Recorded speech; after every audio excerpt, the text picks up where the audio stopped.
Ladies and gentlemen, it's the time again. None other than being in the Champions Corner live with, none other than the number one player.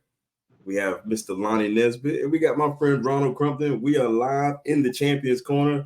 We have a special show for you planned today. We're going to get into the hottest love story of the summer. We're going to talk about Liv and Dominic, and we're also going to see where does that leave the Judgment Day. And then we're also going to cover some such topics such as, let me pull up my notes here. I want to make sure I get it right. We're going to talk about Becky's contract. We're going to talk about NXT Battleground. We're going to get into a lot of stuff. And of course, we have a special guest that's live in the studio. He's in the backstage area. He's waiting to come out here and talk to you guys. That's right. We have the Alabama ambassador himself. Jacoby is in the building. Give it up for him, ladies and gentlemen. How you guys doing? Doing all right. Doing good. Doing good, man. It's good to be back on and doing this with you fellas, man. It's always a great time. I know that's right. I know that right. First of all, before we get into it, I have to give honor where honor is due. I want to give a special shout out to the GOAT himself, Mr. Paul LeVay. I don't know what jumped on me. I just had to put that out there to give a special shout out to that man. I mean, all the work he's done. Mr. Paul, I do not overlook your great work. But anyway, I digress. I want to get into the subject at heart. You guys look like you got something to say. You guys got something to say. No, we're good. Let's keep going. I'm saying bias does not miss you. Biasness? No, not biasness. We got a special guest backstage. I just want him to feel at home, so I just thought I'd put that out there. But listen. I want to get it right in to the hottest subject of the summertime. I think this is the hottest storyline going right now. I want to talk about Miss Liv and Dominic. What you guys think about that? What's going on with them? Well, the kiss that didn't miss. Hey, she planned it on him, man. She coming on strong. Strong. Hey, I think they said on Busted Open the other day, I think Bubba was like, well, she's putting the moves on him, huh? Yeah. Very entertaining story. I think, to your point, Sean, I think it's the hottest thing going right now overall in the wrestling business. Because you're trying to see what's going to happen. There's so many different moving parts to that. But yeah, definitely a hot take. I'm happy to see Liv really involved with something. Dominic's been doing pretty good for the last year since he's been with Judgment Day or so, last 2 years rather. So yeah, it's exciting, very exciting. Oh yeah, like I said, Liv has her pocket of fans that she's always had, and I think it's growing more and more as she goes along. Even though people don't think she's always been where she needs to be or how she's been portrayed as she needs to be, because they kept trying to repackage her, I guess, to do different things. Like she had I forgot. There's a lot of people forgot about the Riot Squad and all that stuff she was doing before. But this is the most intriguing thing she's done to date. And she does deserve the world championship at this moment.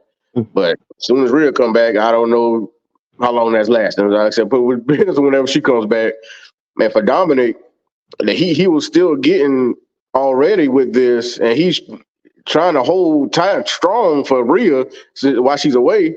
But if he's actually with Liv on this and he's trying to play in a role right now or trying to act like he want to be her, when if he is with her, the heat going even louder. I don't know if it's getting even louder for Dominic because the moves he gets every week is crazy. So I don't know how much more he could get, but it's gonna go up if he's actually siding with Liv. So I'm waiting to see how that plays out.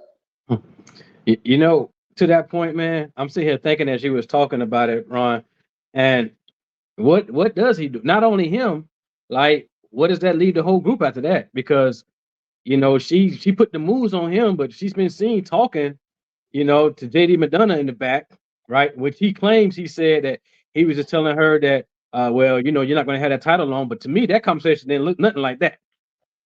It looks like she had his attention. You know what I'm saying? So, and then it's a lot of questions. When Rhea comes back, to your point, like what happens? Does he go with her? Does he does he turn on her? Like so many anticipation things that's happening right there alone, but. To the point, if they're gonna keep pushing this, I mean, personally, I think this may end up going on for another maybe month, maybe. because you have things going down the road. You know, you got Money in the Bank, SummerSlam, all these different things. So, this may be going on for at least another month potentially, but it's a hot take. The hottest story, no doubt, like Sean alluded to. Yeah, and other question with Finn Balor, where does he stand? He's trying to stop Liv from coming on to Dominic so hard. He the one doing it. But like I said before, in the last episode, he the one who was backstage, not backstage, but in the parking lot getting out of the car with Liv. So does that tie in, or does he have something up his sleeve? Does he really want Liv like that, or what? So I don't know where he stands on it. And Dominic acts like he's trying to get space from Rhea, saying Rhea needs her space or whatever he was saying. So between all that, and Priest trying to focus on a lot of different things, keeping them together. Drew and whatever Carlito doing behind, they trying to help Carlito along the way because Carlito, he trying to find a group to be in. He need a home. Seem like Ray and he don't do the back. Carlito backstab Ray and what's his name? Dragon Lee.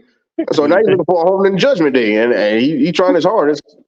But so like I said, Priest is trying to keep it all together while retaining his championship. What I think he's still going to do at Clash of the Castle. Hopefully he does. I hope he does.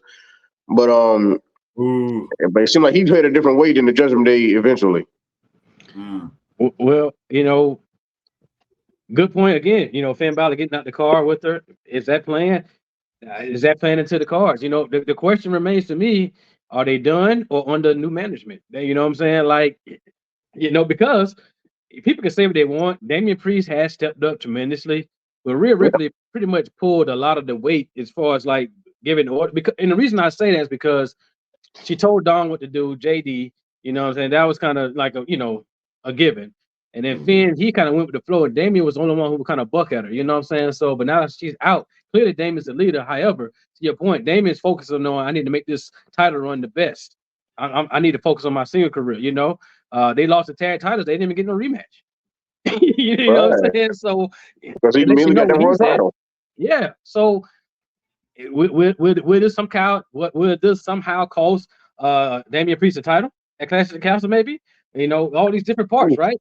I hope not. Oh, I hope not. Bro, listen to Damian Priest. I'd rather watch paint dry than listen to this guy. But that's just me. But oh Lord. But man, you guys brought up some interesting points because later on you'll find out in my bold predictions where I see that going as well. But man, well, how about Liv? So it seems to be, it could possibly very well be a love triangle in the making, that maybe Finn Balor is really trying to play like, hey, that's really who I want, so he could be playing face like, he really want Liv versus Dom really want Liv. I mean, what do you guys think about that? Because you brought up a point, RC, like where does Finn Balor fit in all this? Because they was in the car together. So is he kind of like trying to like, maybe her recruit him and, hey, put me in the Judgment Day? Or is it like he's like, hey, I'm gonna have you out here hitting a little bit, and then we put you in the Judgment Day? What do you think is going on with that?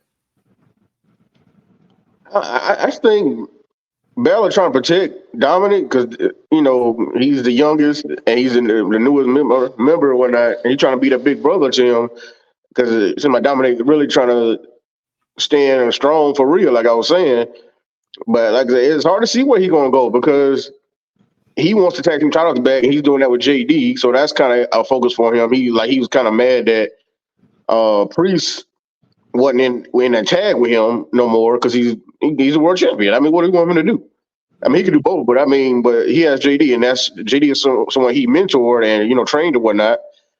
And so he's Balor is trying to take care of, be a leader too in his own right, because he's former leader, with a Bullet Club, so he's trying to be a leader too and have his hands in everything. But with him and Liv, he coming to Liv and Dominic, I don't know what his plan is, because you see clear what Liv wants. Dominic is a little shaky, so he had a little shaky. Woo. Yeah, Dominic he's trying to stand strong, and it's hard. Liv looking out. I mean, a lot of dudes gonna turn down Liv. I'm sorry. So he's trying to stand strong for real. But just saying. Listen, you saw what Pat McAfee did. You saw him break down Right, the he whole. went to detail. It was play by play. He was always at watching when Dominic Eyes was going there. That little smirk he did when she put her hands through his hair. Dom So I know, said Dominic is standing strong for a little bit for this week. Dom know he won't live. You know he won't live. I was saying he said strong for this week. Tomorrow, I don't know. Monday coming up, but I was saying, but Balor, it's just a wait to see a moment for him for see what he's actually his stake into this, what he actually wants from Liv or want to keep Liv. Oh, the tweet he did, he said bros before his hoes coming after that. So he trying to stand up for Dominic, and that's what he posted on Twitter or X. And so that's what I'm waiting to see what he actually going to say or do. Lonnie, one more take before we bring up our guests. Man, look, I just want to see what happens here. There's so many different ways it can go because WWE's been good about we think what we think is going to happen, and then it doesn't happen. And we can say that from the WrestleMania main event and all that this year. We thought Roman going to turn on Rock going to turn on Roman. None of that happened. You know what I'm saying? So I'm just anticipating to see what happens. And so we sit back and enjoy the ride. Awesome. Listen, guys, we could talk about this. It's a very interesting storyline that's unfolding before our eyes. The Judgment Day, where will they be? What's going to go on? Liv's on her revenge tour. And so where does that leave Rhea Ripley? We will talk about that a little later on the show. But guys, I want to move out of the way of greatness. We have greatness in the building today. This gentleman, of course, I'm going to let my brother Ron bring him up. But this gentleman is very special to the show. So go ahead, Ron, introduce our guest. All right. We have a special guest, one of our brothers. He's a 5-time heavyweight champion, 3-time tag team champion, an NWA North Georgia champion, 2016 Match of the Year winner. He's an Army veteran. He is Mr. 256, the Alabama ambassador, Coby Boykins. I ain't mad at that. I ain't mad at that.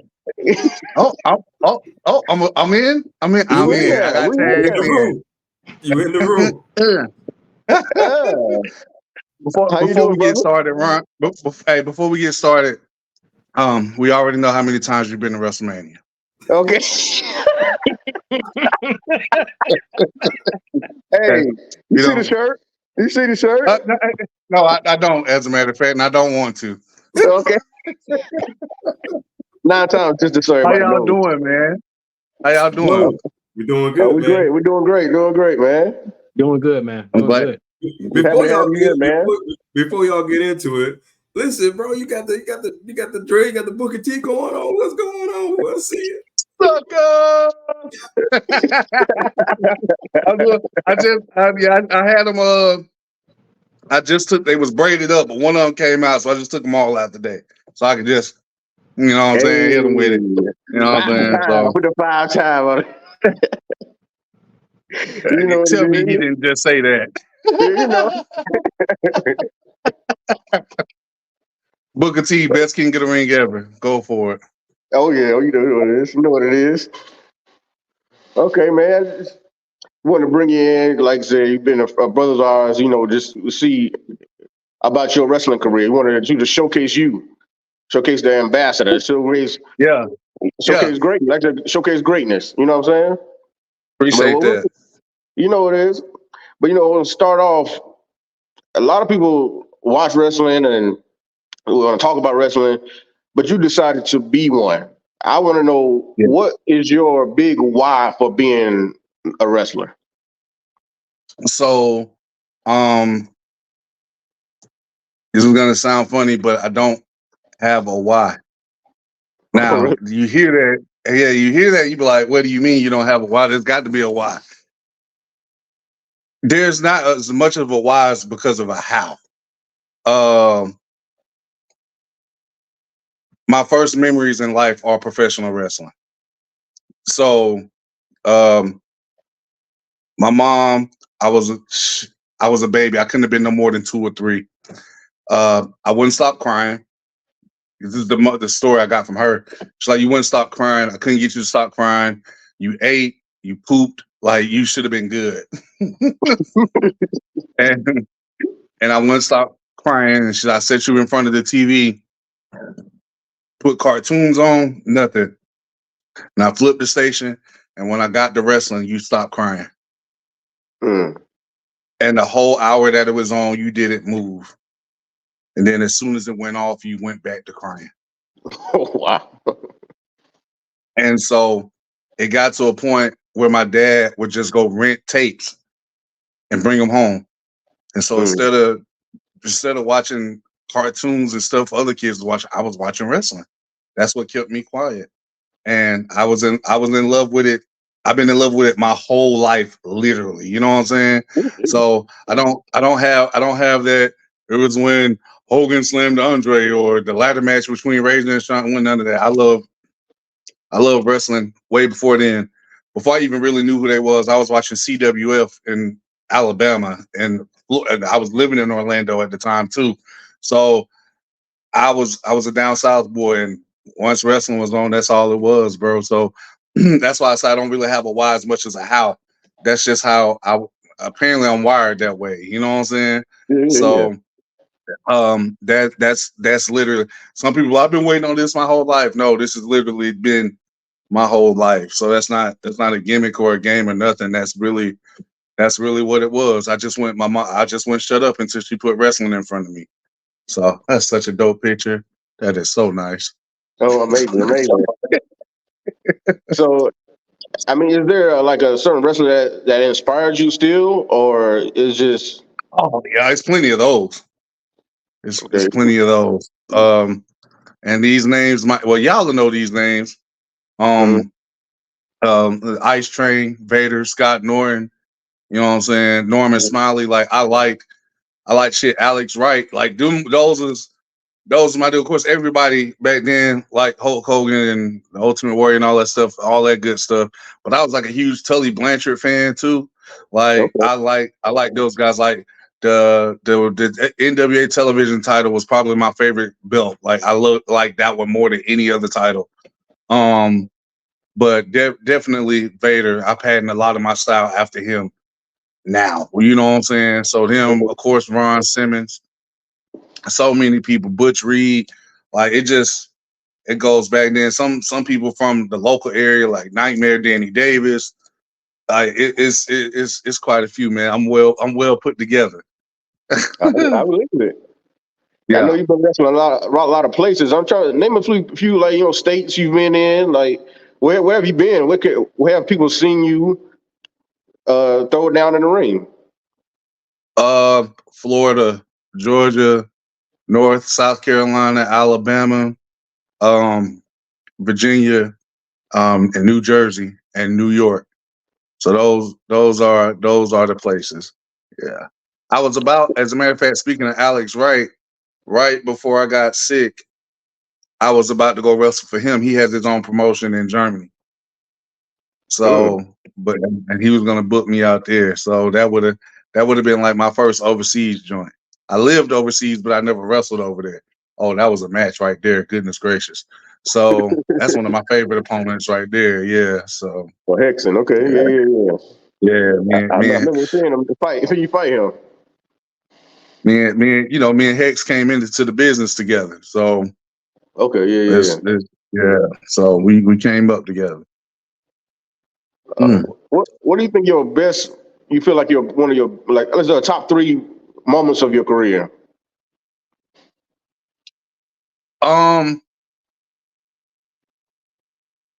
You was there for the first one. Yeah. When I cashed in my title shot and won the Flatline Championship, and being able to hand that championship to my mom after I won it, that wow, you know what I'm saying? That was super. Like I said, you was there, bro. You like the emotions that night was on a million. You know what I'm saying? So, because I didn't even know that we were gonna do that until the day I got there. Because I had won that. You know, you have to win a Rumble to get that title shot. It's not a ladder match in Flatline. You got to win a Rumble to get that kind of title shot. And I won that Rumble 2 years in a row. In the first year, my title shot got spoiled. And so because I told everybody when I was going to do it, so I was like, all right, this year I want it. I'm not saying nothing. Mm-hmm. and and it was an awesome moment to win that championship that night in that fashion. It was my Money in the Bank moment. You know what I'm saying? Yeah. And so that winning my first heavyweight championship in 2012 was a crazy night too. I had a bunch of my cousins show up from Alabama and North Georgia, of all places, to come see me wrestle. When I won the title, my cousin threw a bunch of money in the air. It was the funniest. Hey, bro, it was crazy. And I could say my third moment was it could be when I won my fourth heavyweight championship in front of my kids. Or no, you know what? I'm gonna go with the Team Alabama, Team Georgia match, which is on YouTube, when I beat Moose. My team beat Moose's team. And Okay. yeah, I was the sole survivor in that match. It was me and Moose at the end. And Wow. if you thought the night that I won the title was cool because of the baby face I was, you went 25 minutes down the road. I was the biggest heel in the world. But it's easy to be a heel in Georgia when you're from Alabama. So Yeah. you know what I'm saying? It's the most delightful and easiest work I've ever done. And T.I. and Tiny and the little bad boy that he just choked out was there. And yeah, they was there. And it was crazy. As a matter of fact, Fireman, who's the referee in NXT now, he had booked the show and he was like, man, we should have put that match on last because the crowd used up all their energy during that match. You know what I'm saying? So it was just it was that. Yeah, I would go with that Team Alabama versus Team Georgia match. They was booing me so loud. It was like I was getting booed like Dominic. Oh. Yeah, Big like that. big heat I out could even when I go back and watch it now, I can barely hear the promo because they're booing me so much. But that's exactly what we wanted. And then when Moose came out there, you would have thought the damn Rock had or somebody came out there. You know what I'm saying? Like it was loud. And I didn't know he was over like that because I had never met Moose before that day. I just met him that day. Oh wow. And I knew that he was over in Atlanta, but we was in Thompson, and I was like, I didn't know it was like this, you know. Yeah. So you know, but yeah, those would be my three favorite, bro. Those would be my three favorite. Okay. Yeah. So it's a lot of people, want to get into business or whatnot. What can you tell them are like some like pros and some cons of being a wrestler?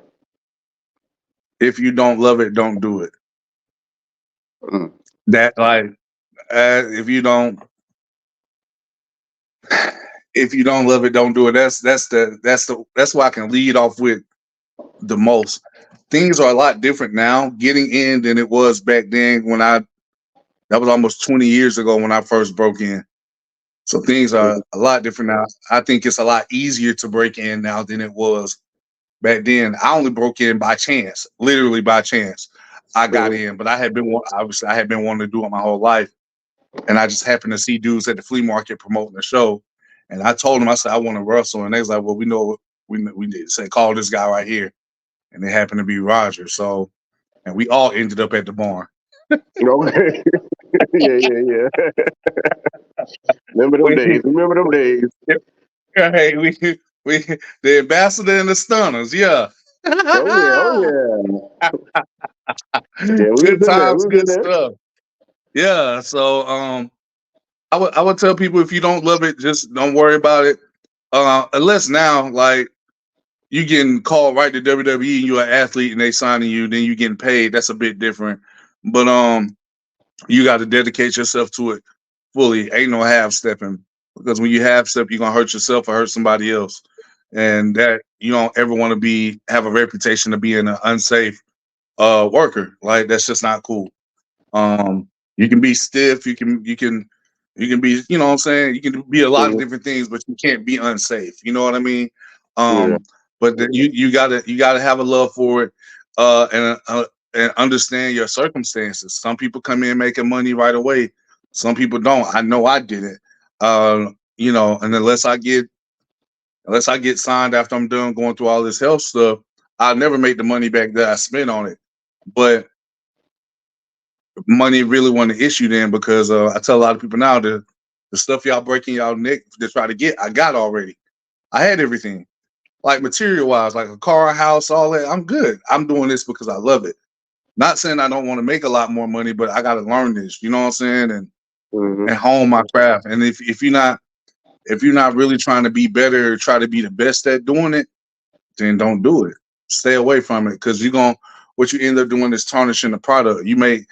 If one of us look bad, we all look bad. You know what I mean? Oh yeah, I believe that. One serious question I wanted to ask was, what does it mean to you being black in wrestling?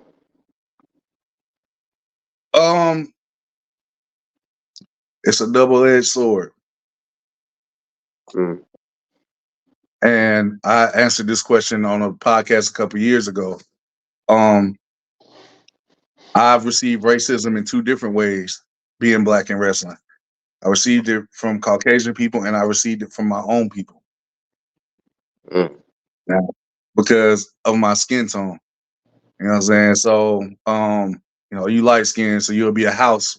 You know what Yeah. And so you got your own folks that's jealous of you because of their own stigmas about you, and then the natural stigmas coming from a completely different other race. So I've received it on both ends, and then on top of that, I'm actually talented. So that like that doesn't help my cause with some people, because they could dislike me, but like, what are you really gonna do about it? You're not gonna whoop me. You can't out talk me. Like you don't compare to me, and I'm gonna tell you that you don't. And like I said, me and Fireman were talking about this the other day. I used to openly say that I'm the best big man in pro wrestling. And I used to get nowadays when you say anything, it's almost like an instant rebuttal you get. When I would say that, or I used to post that, nobody would disagree. Nobody. But I was that serious about what I said and meant. I don't play no games. If I say it, I mean it. You know what I mean? So, but I was putting in the work to be as good as I claim to be. You know what I mean? But it was rough. That's why now training my kids on how to wrestle, I don't ever want them to have to go the route that I went. I want to send them straight to the Fed. That's why I had Chris down there with Trick last weekend. Like, I'm not, bro, y'all, hey, like I said, Coby did that, so y'all wouldn't have to do that. Oh yeah. So yeah, man. So hey, listen, man, racism is still very prevalent and still very real. The alphabet people get more rights than we do, and before we get rights, and I'm keeping it as politically correct as I can. Y'all know what I mean. So which is wild, because we still fighting for stuff we should have got centuries ago, and new groups are coming along getting stuff instantly. And inside the wrestling community, that's no different. And y'all know what I'm talking about. So ain't even no need to delve in that. But yeah, man, it's still prevalent, man. But I think things are getting better with it now. These bigger companies are starting to notice the talent that's available from our pool, and they want a piece of that. And so I'm happy to see it. I mean, look at Trick. Oh yeah. So yeah. Yeah. Well, speaking of Trick, we all watch NXT. We've seen you actually on NXT TV with Trick Williams and Carmelo Hayes. So tell us how that came about. I went to Junior's birthday dinner, and then Trick called me. Oh. I was like, oh, okay. Like, because we especially at the beginning of his run, we talked a lot more then, but we still talk now. But some of the times it's through text. Trick normally calls me now after a big match. Like he called me right after Stand and Deliver. He called me that night. But on this particular night, he called me. He say, "Man, we finna start doing these vignettes. We don't know where yet. We're thinking about doing a barbershop, but they was like, is there anybody you want in it with you?" And he was like, "Yeah, I want my guy Jacoby." And they was like, "Well, where is he?" And he was like, "South Carolina." And he was like, "Well, can he get here?" And he was like, "Yo, so can you get here?" I said, "I'm already there." And it was quick though, man, because I didn't even get a chance to see Sean while I was down there. It was that fast. I was probably down there for about 19 hours, if that. I did. We did Junior's birthday dinner on a Wednesday after dialysis. That Thursday, I got up and drove to Orlando. No, that Wednesday night I drove to Orlando, and Thursday we chilled. And I did the vignette and came back that same night, just like that. Should have just stayed, but yeah, but that's how it happened. He called me and asked if I want to do it. Him and Melo was really cool. They was trying to see if I was coming to Mania that year, but I was like, I don't know, because of the dialysis and all that stuff. Because right now that I have to plan my life around that. And I said, man, and this is when he was a North American champion, and I saw that championship, and I didn't even want to touch it. That's the wrestler in me, though. I said, if I touch the title, I'm the champion. I said, I got to be the champion if I grab that title, and I'm not. So I don't even want to touch it. And he was like, he wanted me to grab it. I was like, I'm good. Everybody else in the barbershop was like, yo, that thing is dope. Like, it's dope. And that been blinging, boy. I said, ooh, that was so pretty. Hey, Quan, I was looking at that belt like we was looking at Checkers a couple weekends ago. Oh yeah. Hey. Need to open up. Talk to me. Hey. Talk to me. Oh, you look so good to me. You look so good. I need that. Right, exactly. But the competitor in me was just like, you don't pick that championship up until you win it. And that drives me to get through all this stuff I'm going through now, because I need the goals. Because once I appeared on NXT TV, that was like one of my last goals in life. I said I need to be on WWE TV. I had done everything else that I said I was going to do in life. I won championships. I got my house. I got my cars. You know, I had the wife, the kids. Like, I literally I graduated college 3 times. I literally accomplished every life goal that I had set, and that was the last one. And so once I did that, when you accomplish all your goals, you make new ones. And so now I was like, okay, now I got to step it up. Now it's got to be higher goals, loftier goals. And so, and then, you know, of course, I talked to Jeremy Borash and a couple other the production guys, and they said, hey, once you get your kidney transplant, come back and do your tryout. You know, get you cleared and do your tryout. So that's what I'm going to do. Okay. Well, talk a little bit more about what is keeping you away from the ring right now. Like, what all the things you're going through at the moment. Okay, so I ain't gonna take up too much of the time talking about that, but the quick synopsis is this: in 2020, I contracted COVID pneumonia. So that means I had both of them at the same time. That is a horrible. That's like getting jumped by the bloodline and evolution at the same time. Yeah, I did that. I did that for you, son. I did that for you, son. I did it for the chaperone.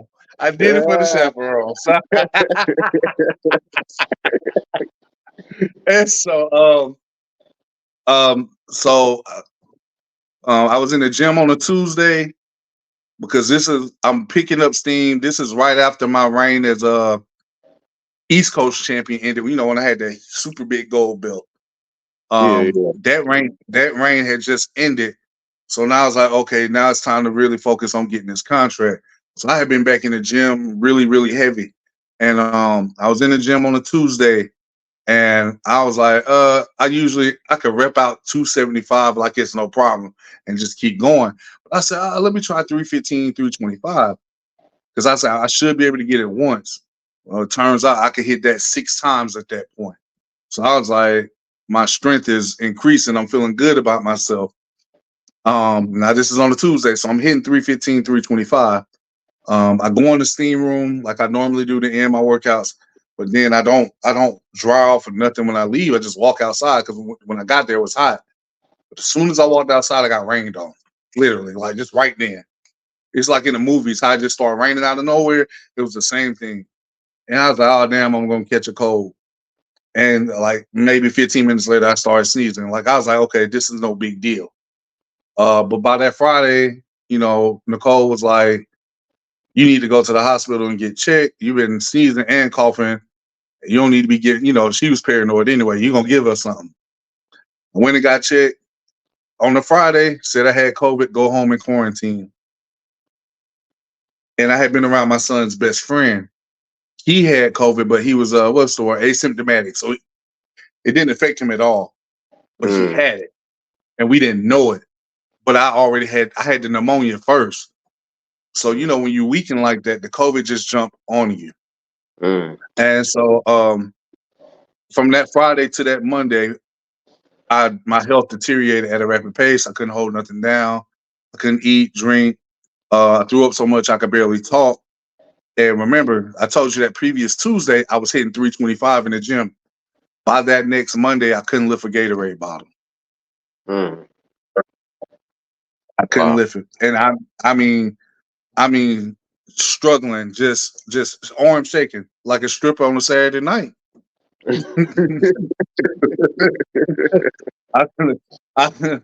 I couldn't do it, and like I said, I threw up so much I could barely talk. So I had to call the hospital and tell them, "Hey, if I don't come in, I'm gonna die." And this is why people need to exercise and really be about their health, because when your body is that bad off if you in tune with your body. And I had never felt that bad before. I said, "Oh no, this isn't right." And so me and Nicole went up to. I appreciate her so much. She really had my back going through all that stuff. We went up to the hospital, and the doctor said, "Man, I'm glad you came in. You probably had about a day and a half left." Oh. So, because I was dehydrated, my kidney function was failing. It was a lot going on with me because of how sick I was, and so I went to the hospital. I walked in that hospital. I did not come out of that hospital for almost 2 weeks. I ended up being in the hospital for 12 days. 9 of those days I was in the ICU. I died while I was in the ICU. As a matter of fact, everybody that was in the ICU died. I was just the only person to come back that day. Just me. Jesus. Just me. And of course, when I died, I had a whole out-of-body experience. That was crazy. I had a whole conversation with death, not even realizing that's who I was talking to, because he came in the form of gangster. It was gangster that it looked like I was talking to. But then when I really thought about what it was, that was death I was talking to. He was trying to get me to come with him. Which what that does to you up here, oh man, it sent me on a tailspin and a downward spiral for real for like the next 2 years. So I ended up getting out of the hospital. I went blind shortly after that. Couldn't walk for a while after that. Then I sat a bunch of fluid in my body, so I couldn't breathe right either. So they had to start giving me, like y'all see me post online, eye injections. Like that's literally what I'm doing. I have to get eye injections to be able to see, just to be able to see, because it clears up the bleeding in my eyes. And a couple eye surgeries here and there. I just had a cornea transplant in February. And then, of course, my kidney function dropped. I got it to get picked back up. But then a year later, it dropped again. And they was like, we got to put you on dialysis. So I wrestled a couple times even while I was on dialysis. But then after I had to start having some more eye surgeries, I had to chill out. So it's been about a year and a half, almost 2 years since I've been in the ring competing. I've been in the ring to train because I've been training the boys. But it's my eye situation and the whole dialysis and getting a kidney transplant, which is why I'm not in the ring actively right now. I mean, I can still teach, but right now I just physically, because like right now, if I tried to go to WWE, they would not clear me. You see what I'm saying? So Yeah. I have to work. Uh, through all this stuff, but it's cool. I still get to work out and exercise. Like I'm getting my form back. You know what I'm saying? Beefcake status. You know what I'm saying? Yeah. You know what I'm saying? So because for a while I couldn't work out. I had them 2 catheters in my chest. Like I still got the 2 dots in my chest from the catheters that they got to put in me, put it through my neck to connect to my heart. Like when that the 2020 to 2022 was terrible. Even these last 4 years, I've been rebuilding my body and my mind because all of it got destroyed.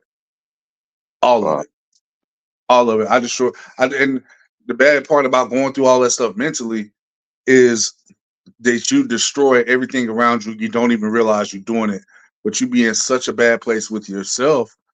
You don't even know what you're really doing until it's too late. Because by the time you realize what you've done, you pushed everybody away from you. People that's tried to care for you and love you, you alienated them. You start making selfish decisions because in your mind, you're trying to do anything to make you feel better because you're always in pain. And like, even after I got out of the hospital, I would still wake up in the middle of the night trying to pull IVs and tubes out of me.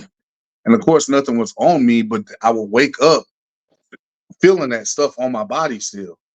Nicole used to get upset because I wouldn't come to bed, but I was afraid to go to sleep because I said if I go to sleep and die this time, I might not come back.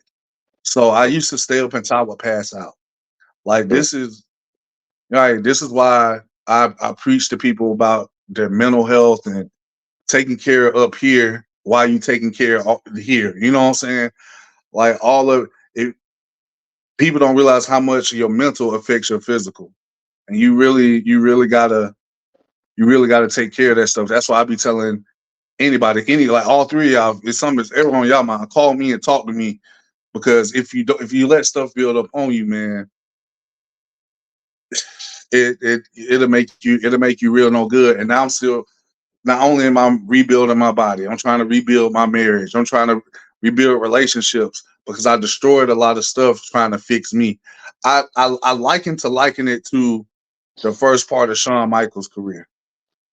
And now I'm trying to get healthy and come back and have a beautiful second half. That's the best way I can describe it. I think that makes a lot of sense. Yeah. Yeah. We believe you can do it. I went on my soapbox. My bad. Oh no, hey, we need that. We need that. Yeah, man. Hey, and one more thing, man. Just and like I told y'all, I had everything material wise. I had everything. Car, house, clothes, money, jewelry, all that. Like I was good, but I was nothing was ever good. And I was ungrateful and I was unhappy. And the Most High was like, okay, I'm trying to slow you down. You better listen to me. And I was I was unhappy, and I kept trying to look for happiness in all the wrong places. All the wrong places when I had everything already, but I wasn't happy because my spirit was off.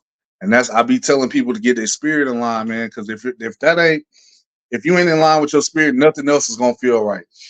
Nothing else. Because even now, I don't have all the stuff I used to have because I lost a lot of that stuff going through what I'm going through. But I'm happier now than when I had all that stuff. And I'm still not back to where I was. But that's because I feel better spiritually. I got my spirit right, and the Most High put joy back in my heart. And that's what I had been missing. Go ahead. Oh yeah, hey, that's all we need to hear, because that's the inspiration not only to just wrestling fans or whoever, just whoever's listening. People need to hear all of that, because like I say, the mental is everything, spirit, everything. It all aligns, and that's what we need to hear. People need to hear that. People that hear it in different ways. That's where the wrestling fans who watching this, they need to hear it. It's probably their way of hearing stuff like that. So we appreciate you being here, and we want to keep you around and keep you on talk about some more topics of the wrestling business, because like I say, it's to have a wrestler talking about the wrestling business is what we need. So we're gonna keep you on for a little longer if you have time, man. If you have time. Oh, for y'all, of course. Come here, Junior. Yeah, of course I do, man. Come here. Oh snap! Yeah. Oh, yeah. So I got my big dog. He on the football field. We're trying to get Chris signed though, man. Okay. We're trying to get Chris signed. I'm trying to get Chris signed right now. So I just found a spot where I could put a wrestling ring. I just got to buy it now. And and we trying to get Chris ready. Like I said, Chris was just he was in Florida last week, and then he went up to Orlando to work out with Trick. So yeah, hey, listen, bro. Like the story with me and Trick is crazy, but we'll talk about that another time. So, that's cool how it happened. Life, God is good. I just put it that way. All the time. Yeah, absolutely, Right. absolutely. Let's send back to you, Sean.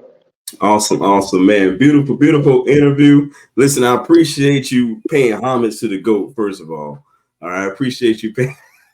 I appreciate you paying homage to why we're all here. Nah, man, but I appreciate your heart. Appreciate you sharing everything about man. It's a blessing to have you here in our presence, man. And since day one, it was like we was brothers, like we knew each other since day one. Yeah, I've been with y'all. It's been almost 20 years now. Yeah. Man. The very first moment we met you, man, it was like we were just all meant to be, man. Lonnie, you got any takeaways? What's your takeaway, Lonnie? Yeah, man. Jacoby, man. You know how we've been rocking, man. We talk a couple of things. We like them 49ers and all that cool stuff. But man, look, man, thank you for sharing that story. Seriously, man. I think one of the things that people don't do is share enough, and that's what really takes them out. They don't open up, they don't speak about it. And so thank you for being bold enough and humble enough to share that, because the people who are listening, as Ron alluded to, this will empower them. On another note, man, you alluded to something when you first came on here that I think we should mention. It's an elephant in the room. But man, we need to get you to a WrestleMania. Yeah, we need to get you up in there with us, bro. Yeah, come on, bro. I've been, and Ron, you can mute your mic because I don't want to hear it. I've been to one. I've been to one. What? Don't see. Don't sass me. You over there sassing. You're over there sassing right now. You don't. Just because you're taking robes in front of the harbor river and all, like, I don't. Hey, bro, I don't. No. Hey, and I'm gonna tell you, like I told Sean the other day, if any one of y'all three ever send me another picture from the arena again while y'all there, our friendship is over. We're trying to have you with us, man. We're trying to have you with us, man, at WrestleMania. You talk to me after you get back. You don't send me no picture while you're there. I know what it looks like. I'm watching it on Peacock. I know what it looks like. Listen, man. Listen, you got so many great ties to so many great people in the industry, man. I figured we get you to jump in with us on this conversation, man. We want to talk about NXT Battleground. What you looking forward to seeing on NXT Battleground? I'm always looking forward to Trick's matches. Obviously, I got a personal biasness in that, considering that I got him started. But other than that, man, I'm looking forward to that North American title triple threat match. Because Open Femi is on fire. They're booking him extremely well.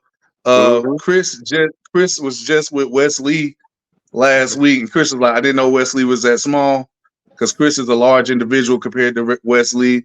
Right. And I said, Wesley and Open Femi alone would be a marquee match because they're gonna do work. But you can always, and I don't know why they don't do more with them, but they always seem to call on Joe Coffey when they need a banger. You know what I'm saying? Like, if you look at the totality of Joe Coffey, hey man, Pete Dunne, the UK champion. Hey, Gunther, Walter's about to debut, but we need you to go out there and tear the house up. Does it? Hey, we need you to tear it up with Tyler Bate. Does it? Tear it up with Walter. Does it? Joe Coffey is a low-key MVP, and I don't think people give him enough credit for the work Joe Coffey puts in. So I know that they're gonna be doing work tonight. Like, I'm gonna have 2 TVs on in my house tonight. I'm gonna be locked in on Battleground, and I know Junior and his brother's gonna be locked in on the finals. Yeah, and then but yeah, I'm looking forward to both North American Championship matches, and I think it's so dope that the women's get a mid card now. Absolutely. Yeah. And that triple threat, I mean, I think Oprah going to run through both of them. Because the way he did that stand and deliver, and that triple threat he had at stand and deliver, those two big guys, right there, these two little smaller guys, they can move, but Oprah about to run through them. I'm sorry. Because Oprah that stand and deliver. Listen. Yeah, stand and deliver was awesome. Me and Junior was just talking about that match. Junior said that's one of his favorite matches. I had never seen, and of course, I've been watching wrestling all my life. I ain't never seen no pinfall broke up by somebody getting grabbed by their throat. Yeah. Oh yeah, it was great. But hey, Dijak is another low key MVP. We just need a good match. Can you go out there and do it? And Dijak go out there and deliver. You know, I want to add to that, man. For me, Oprah, man, that like the dude's legit. Like I like how he marched to the ring, like he coming in battle ready. Like he just hey, it's like intimidation. Like that the beat on that, man. The way he marched to it, like he's in unity when he marched to that, man. When you got to step in there with a man with that mindset and the things he can do. Listen, that you get that bounce, man. Because I don't march in the ring like that, but I got to bounce in my step too. The more confident you are in your abilities and what you're doing in that ring, oh, buddy, you bounce, you strut, you saunter. You know what I'm saying? I gallivant to the ring. You know what I'm saying? Like you get that the more confident that you are performing. You know what I'm saying? Because it's levels to it. You know what I'm saying? And some people would take a lot longer to get there. But if you go back and watch Oprah from the beginning to now, he's a completely different animal. Completely different. Still great, but just completely from now to then. You know what I'm saying? So as a matter of fact, if you just watch his title defenses, go watch the one with Dragon Lee, then the stand to deliver, and all the way up until now, he's just a whole different beast, man. It's good work, though. I'm happy for him. Mm-hmm. Yeah, absolutely. Hey, you know, I have to tell you, man, there's one more thing I want to say about him. Do you think at this point in time he would be the one when it comes to that point to take it from Trick? It's crazy. It's crazy that were you asking me that? Asking? Yeah, I put it out there, but I want you to answer first. Oh, okay. Okay. Because I don't want to step on nobody's toes. He could. They teased it already, just a smidgen. That's why I asked. And I mean, it was a perfect amount. Don't want to do too much, but it's the perfect amount. It's ironic that you asked me that question because me and my sons were talking about that right before I came on with you guys. If there was somebody to take it off him, that could be the only person right now. That's a believable team. Even though Ethan Page is dope, I've shared a couple of locker rooms with him, and I've seen him have some. They didn't use him enough in AEW, but I'm getting off the subject. But I would say it could be, but I think he gonna hold down the North American scene for another 6 months or so, unless they just feel like putting it back on Wesley. Yeah, I can't see who's gonna beat him right now. I mean, if Wesley don't win tonight, I don't see who's gonna be over unless it's like another triple threat or fatal 4-way or something. They're gonna pin somebody else. Yeah, right. I don't see nobody pinning him right now. That's the only way. But listen, that's why they put it. But if y'all look at it, and you know, I watch wrestling with a whole different lens.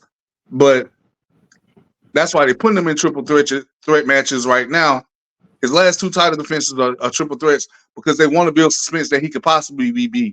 Because right now they know nobody's beating him 1-on-1. So they're not even going to put people, they're not going to do that. You see what I'm saying?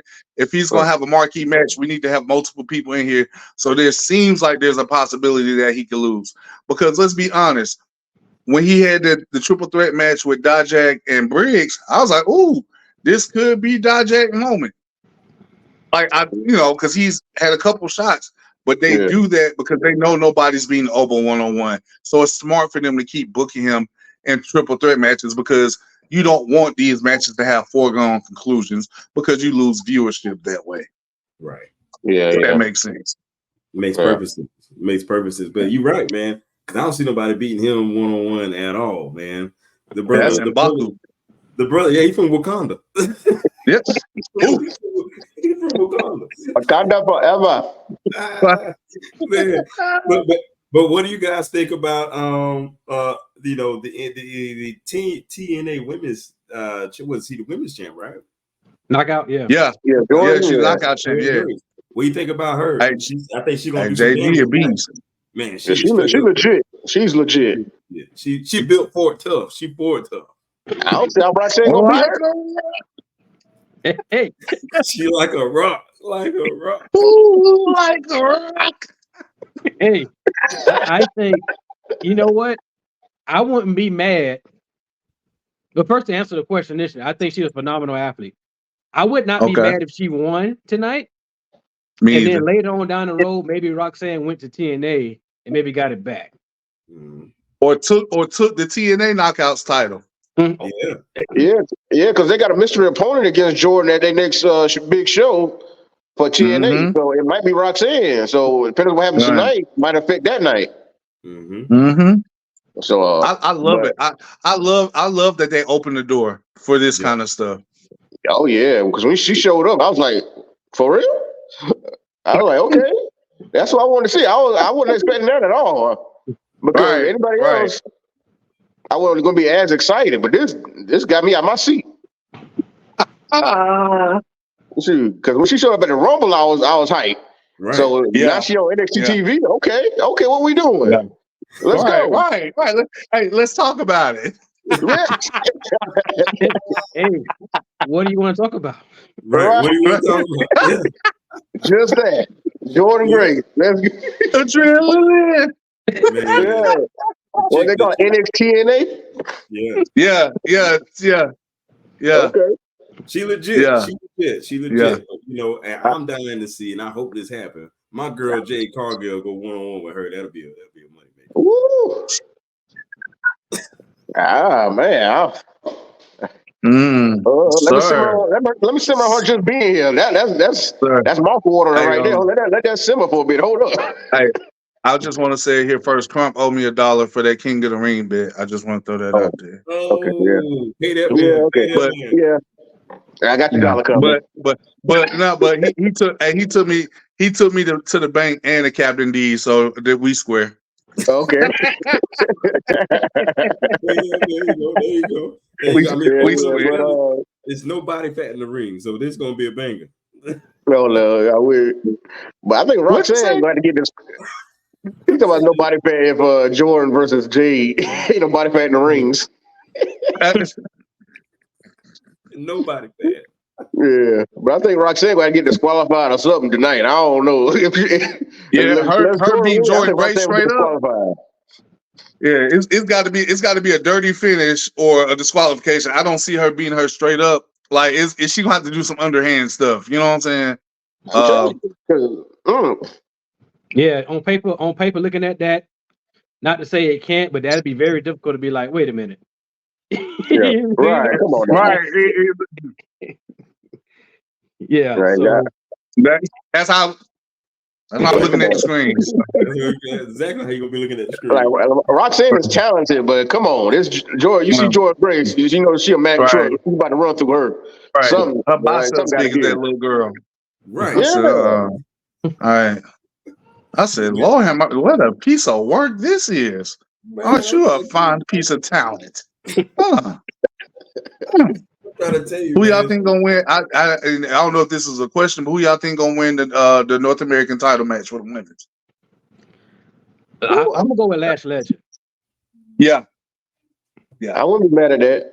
But my girl Jada Parker though, woo. My son said he seen. Hey, Chris said he saw her while he was down there. He said he had to keep it moving. He said, "I'm trying to stay faithful."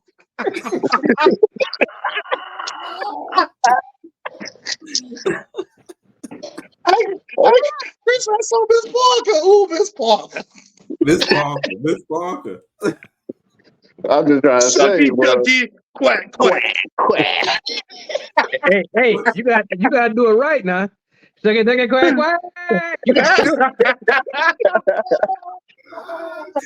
All right, but between her or Sol Ruka though, Sol Ruka got some moves now. And the way she be soul moving, snatcher finish. yeah, that's so That that she can get that from finish. anywhere. That's like the RKO. She can get that from anywhere. Sheesh. Money. I seen that. I said, hey, I was like, oh really, Ben? Oh really? That's what we doing? On the money, man. I'm like, Yeah, bro, she get that off a ladder. Right. Ooh, It don't matter, I gotta bro. see. I gotta see just for that. Right, because bro, it's like it don't matter what she does prior to any of that. We just want to see that finish. Yeah, we just want to see that finish, and it's dope. But I got a personal bias with Lash though. So yeah. Oh yeah. Yeah. And sexy red hosting, so it's gonna be hood. It's gonna be ratchet tonight. It's gonna be ratchet. But she got a lot of people hype on that episode when she showed up. A lot of people tuned in for that. Listen, it's sexy red in Florida, of course. Hey, I wish somebody would have texted me. Had I known that her interest was gonna be like that, I probably would have waited a while.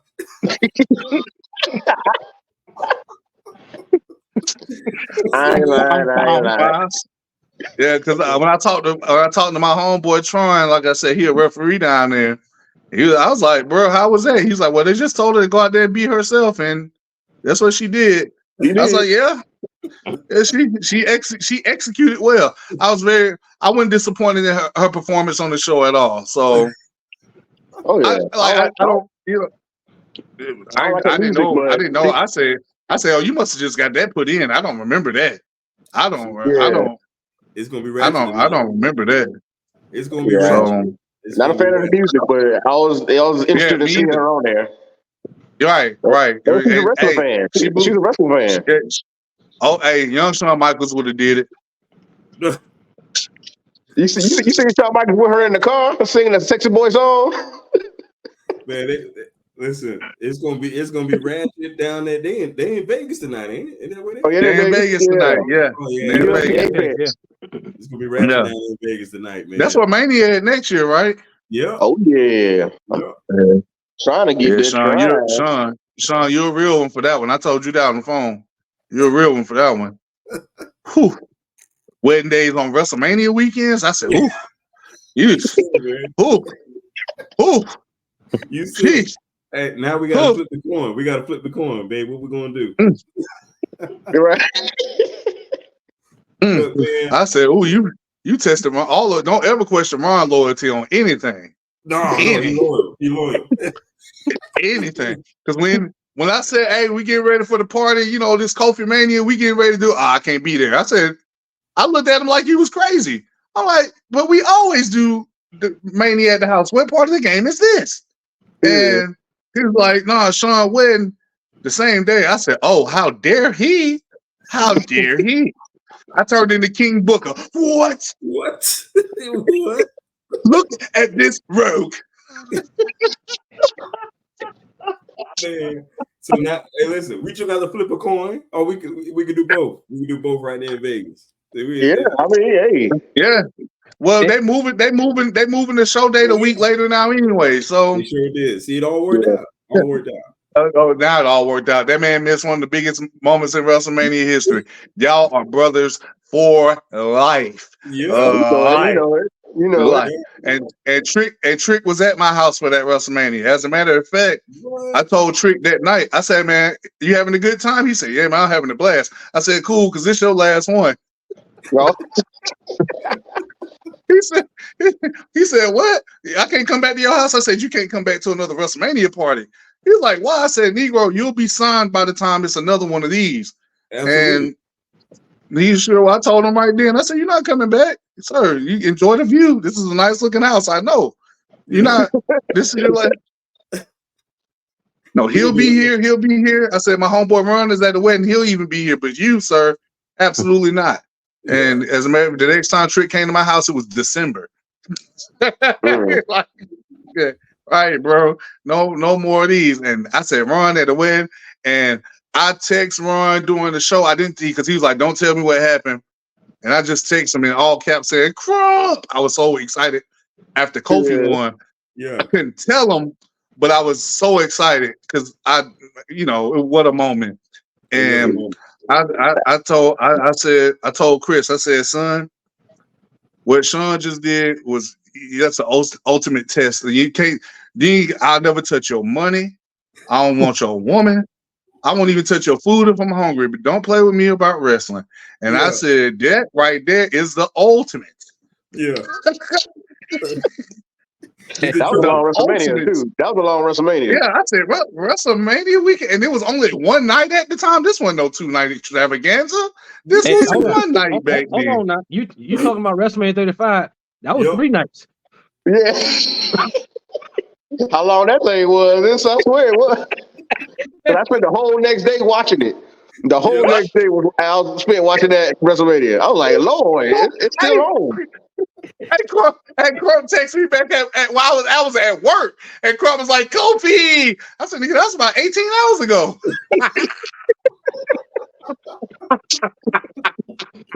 Listen, but I was still happy though. But Ross, do you know the torture that man had to go through not being on social media or no Snapchat, no Facebook, nothing, just taking wedding pictures and say I got to post these later.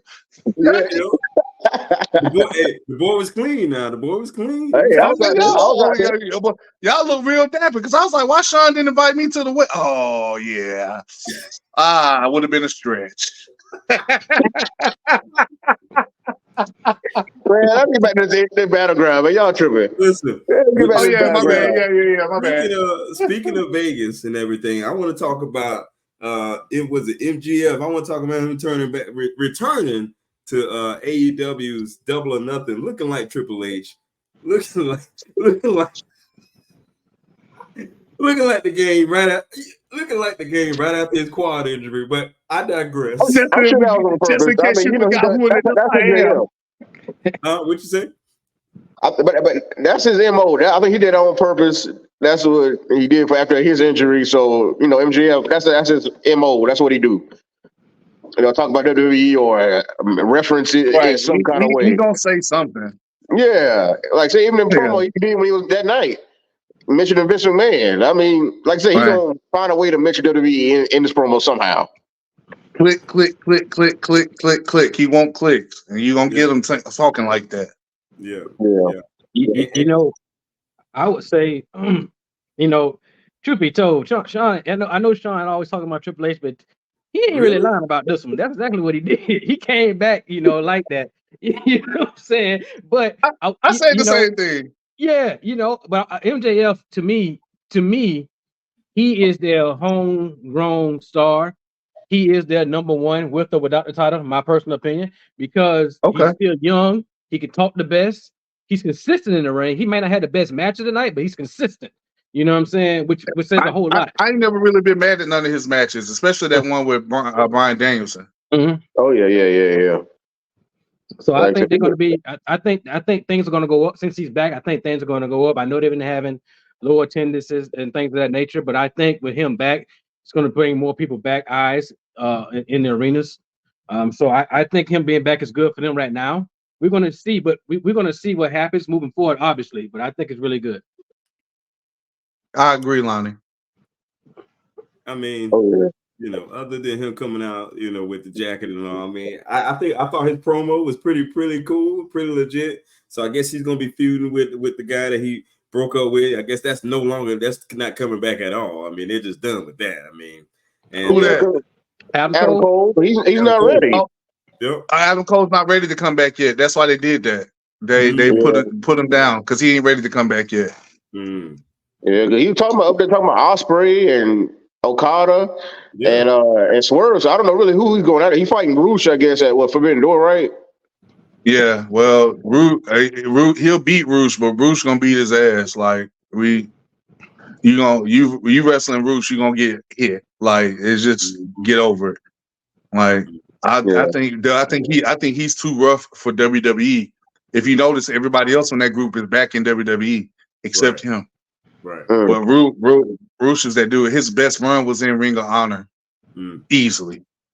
Like when he was the Ring of Honor champion and Dragon Lee was the TV champion. Yeah. So yeah, but like Lonnie was saying, MJF coming back is going to be a good boost for ratings and attendance. I'm enjoying the Young Bucks work because they leaning into the characters that people said they were when the company first started.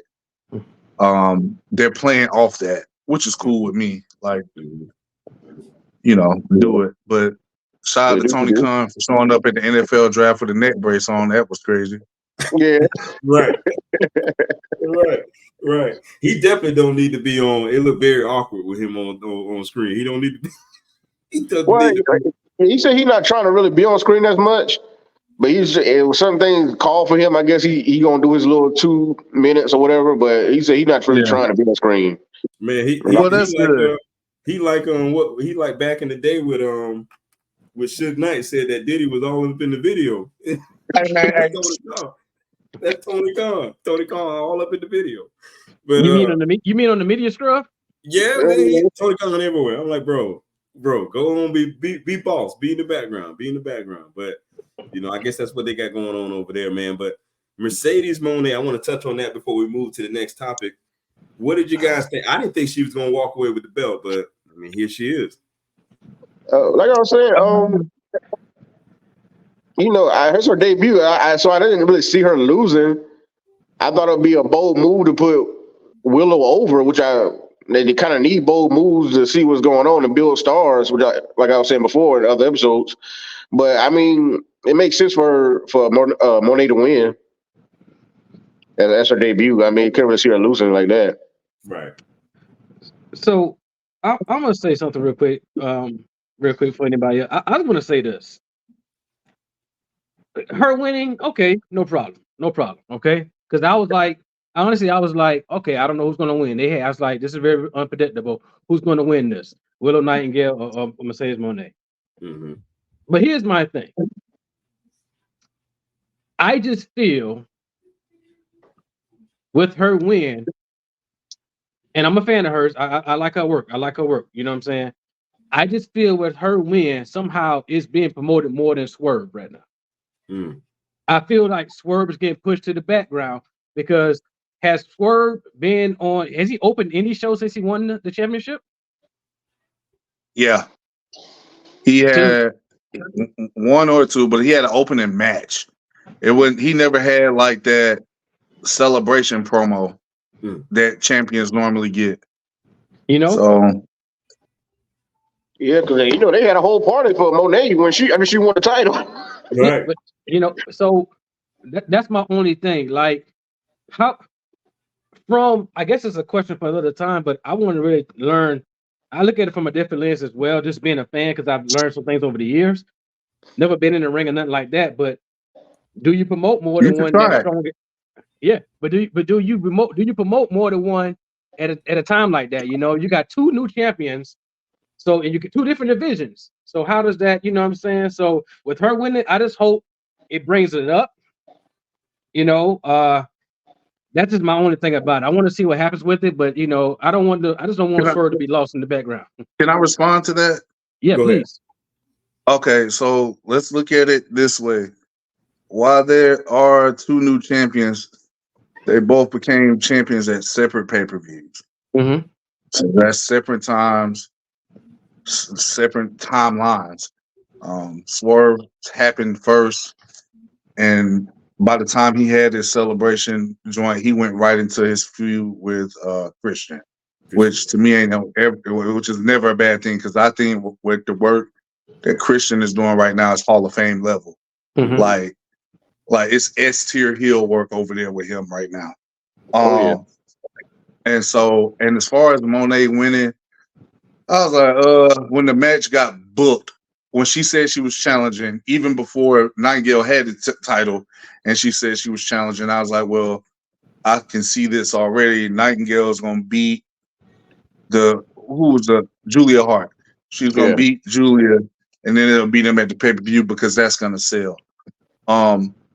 Even though I didn't care for her winning, I'm not mad at it.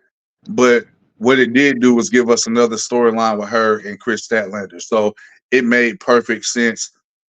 It made the win more acceptable to me. You see what I'm saying? Mhm. Like, okay, you got the title. You can go because first of all, I didn't think she should have been going for the TBS title. You Right. should have been going for the Women's World title.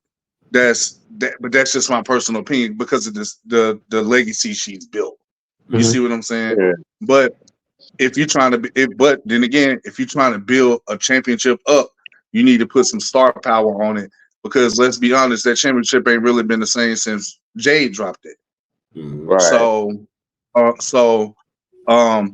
I wouldn't personally say that Monet's being promoted better.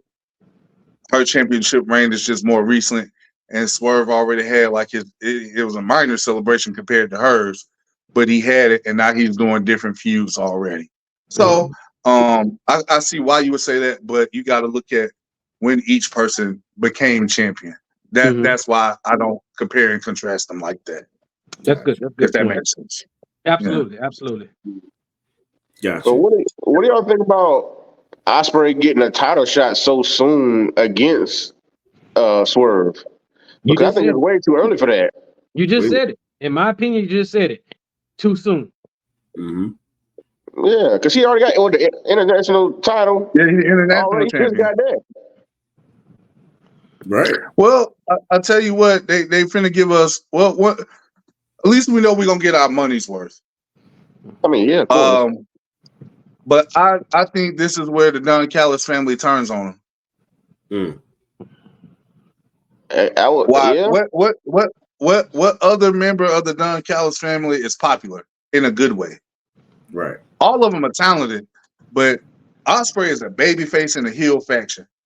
And if you and y'all one thing I can say about AEW when they do it, they do a good job at it. They have been planting seeds for this turn for weeks now. Mm-hmm. If you listen to Don Callis on commentary when they even talk about Ospreay, they was like, "We didn't see you with him, y'all. We haven't seen y'all doing this as much." And Callis will always say, this ain't a friendship thing; it's a business thing. Anytime somebody talk about something being business in wrestling, there is a switch or a turn or something coming. Like Right. it always happens. Whether it happens now or later, it's coming. So when it does happen, I'll be like, "Oh man, that big light skinned dude knew what he was talking about." But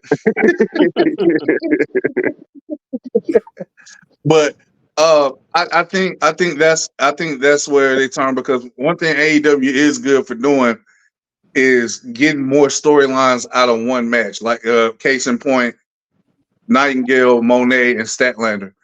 That one storyline turned into a whole nother one. And I think that's what's going to happen here because there are no other baby faces in the Don Callis family. None. Yeah. But Ospreay is clearly a baby face. Clearly. Clear. You know what I'm saying? So him getting the international title, I was never mad at that because I knew him and Roddy was going to do work. And that's exactly what they did. Sometimes I feel like AEW is hit and miss with their weekly show, but I don't think they ever shortchange nobody on them pay-per-views. Even if they're long, who cares? Because you're paying for it. So give me my that's what people be killing me about. Oh, the show's too long. But then if it's too short, we paid that much money and they didn't even wrestle that much. Right. So, you know what I'm saying? Like people now, I don't pick and choose what wrestling I like. I like wrestling. So I like it comes on with 4 or 5 days out the week. Like people always call me, "What you doing?" I'm watching wrestling. You always watching wrestling. Well, it's on a lot, so I'm gonna watch it. So, like, I don't. What do you want me to watch? I'm not interested. I'll go back to watching wrestling. Thanks. So, him getting the title shot so soon. His talent calls for it. I get it. You need Swerve to have a viable contender because right now, when it seems like they're giving somebody something too soon, just check the weather. Who else is a viable contender at the time? That's what you really have to look at because they got another pay-per-view coming, so they got to sell it. Mm-hmm. And this is Forbidden Door. Ospreay is basically a New Japan guy still, even if he is all elite. You see what I'm saying? Mhm. So they got to give you somebody that you know can give Swerve a run for his money. Ospreay is not beating Swerve 2 months into his reign. Right. Yeah, I hope It's not. not happening. I hope not. And but I don't think Swerve is gonna beat him clean either. They won't let that happen. That's why when you put those two things out on the table like that, that's why I said, oh, there's got to be a turn coming. Mm-hmm. And if Ospreay does win, it's because Nana turns on Swerve. Mm-hmm. Oh Ooh, Lord, I don't see that happen. I hope not. If Nana do that, man, Yeah, that'd be that makes interesting. zero sense to me. That'd be interesting, man. That would I be hope very not intriguing. because they got excellent chemistry. I hope not because they got Yeah. excellent chemistry. But that's the only way I can see Swerve losing, even though Ospreay is more than capable of doing it cleanly. You know what I'm saying? But Yeah. I don't. That's a match. I didn't even know he was the number one contender, but I was in a lot of pain after Dallas's Wednesday, so I went to sleep early. Gotcha. Because they had like a battle royal type deal, right? Yep. Yeah. Well, Okay, yeah. I missed it. So But that's why I'm surprised he won that. I was like, because a lot of people was slating for All In for him to face yeah, Swerve or somebody like that. But that's why I said a lot of people thought it was too early right now. Like, y'all doing this already, but yeah, something got to happen at the end of that. There's gonna be some shenanigans or whatever. So I'm looking right. forward to seeing that match. Just for the match period, I hope they give them some time because that match is gonna be fire either way. I'm ready to see the match. mm-hmm. So I hope they give them some time to at least have a good match. But I know it's gonna be some shenanigans at the end. It got to be for how they Yeah, absolutely. building it up. Right. Man, but that would be a good moment. I'm all for a good heel moment. If Nana, if he did that, I'm all for it. I'm all for it. We know, Mr. Levesque. We know. Oh, I'm all for it. That sounds good, man. But Sean, man, oh really? That's what we're doing. Ooh, that's what we're doing. Yeah, well, hey y'all. I told Sean on the happy phone about earlier it. this week. I told Sean on the phone earlier this week. I said, "You the real Triple H. You got 3 daughters for real." Stop it, It's man. time to play the game. Stop it, man. Listen, we're gonna bring you on the episode when we dedicate the show just to Paul Levesque. We're talking about everything Paul Levesque. You're gonna be by yourself on that show. What? hey, Ron, we can do a Ambulance. Mick Foley show for you, Ron. Oh, look Hey, at that face. we Hold on, man.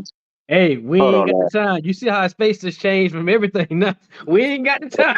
We ain't got the time. Hey, stay on track. You trying to get 0 views on there? I mean, come on now. You trying to build the audience, See, not he already destroy it. go. Hey, You trying to build the keep it in. audience, Nicole. Keep Come it on in. now. Yeah.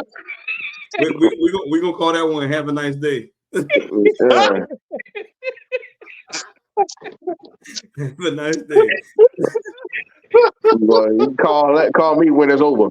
I ain't gonna be on that one. I'm sorry. Listen, speaking of over, let's talk about Becky's contract. Is it over in WWE? Is she going to Go home, bro. Go home. Is she going? Where's she going? She going AEW? Where's she going? Oh no. Nah, bro. Go home and be a mom and be with your husband, bro. Enjoy that off time. I'm with you. That's all she doing. That's what she's I mean, doing. I agree. That's what right she's there. doing. She ain't Taking gonna that leave time. still. Yeah. She ain't leaving that. Besides, they already offered her another big money deal, and I'm sure it's the most money out for any female on the roster, bro.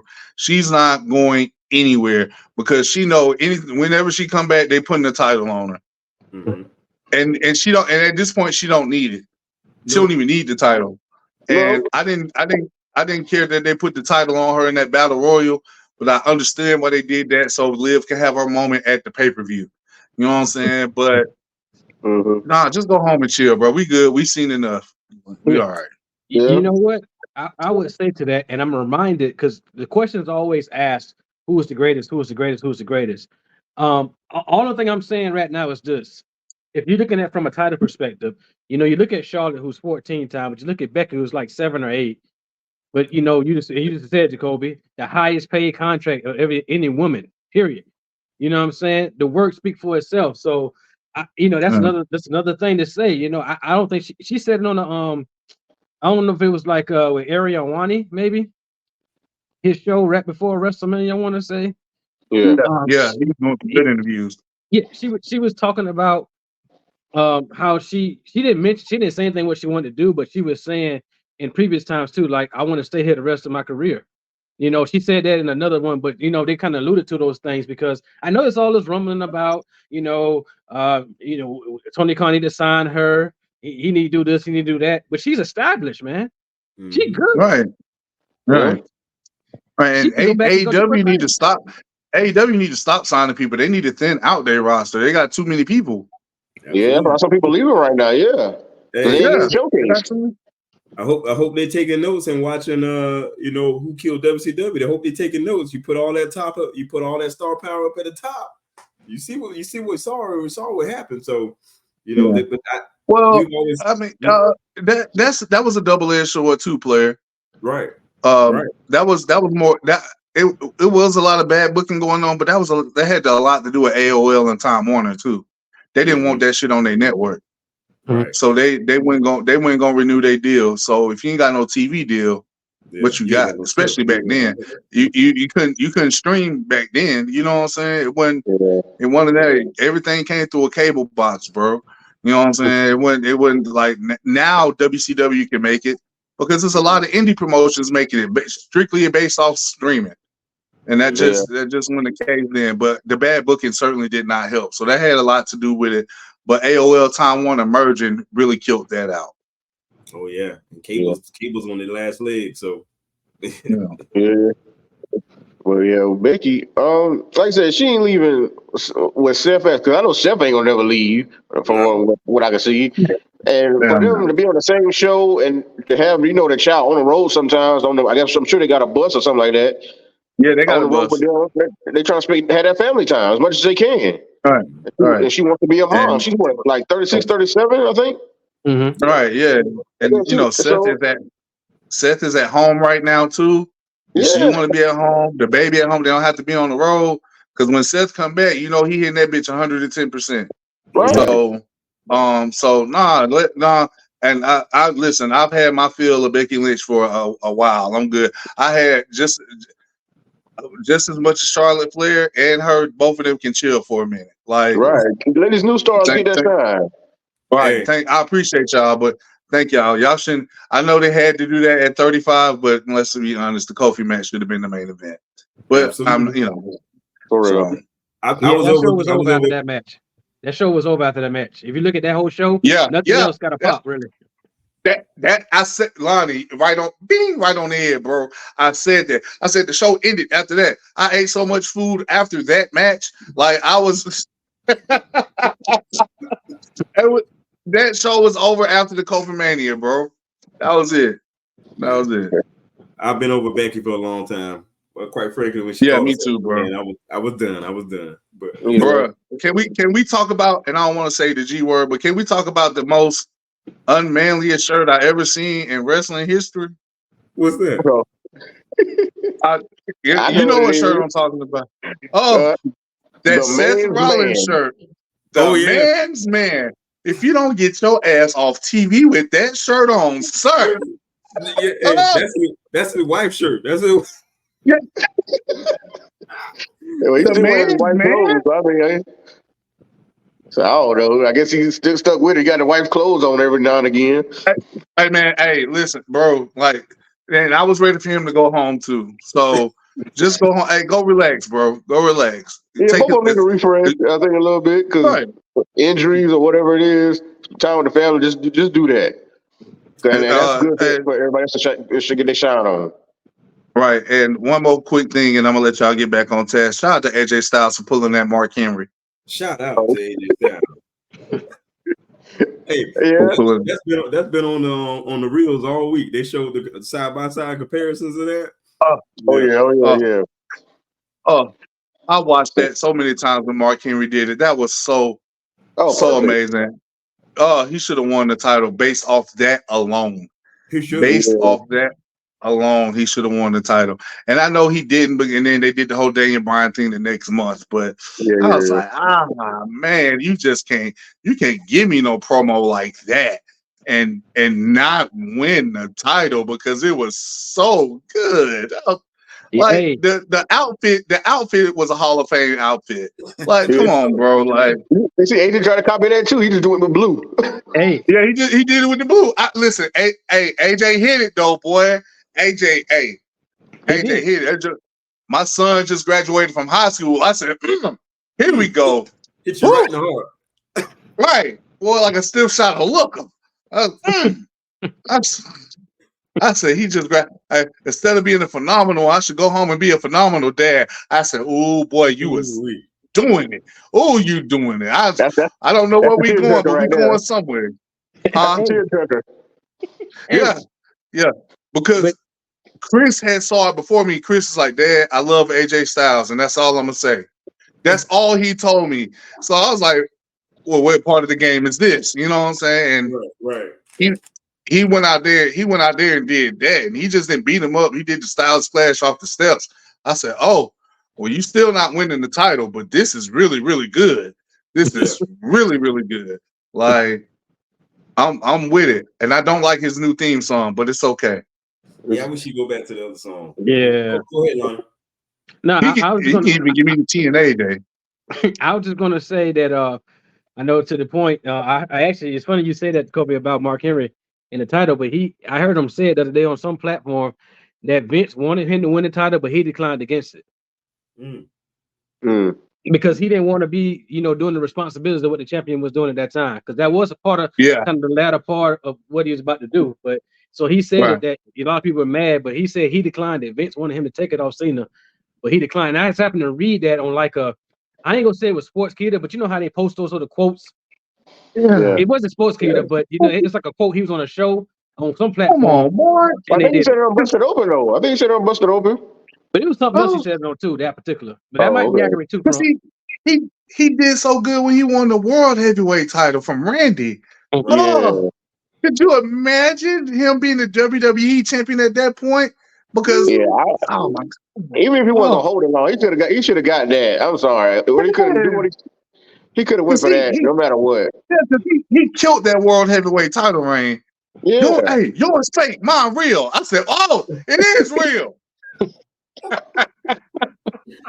Man, and you got 3-6 Mafia playing you to the ring, man. Oh my.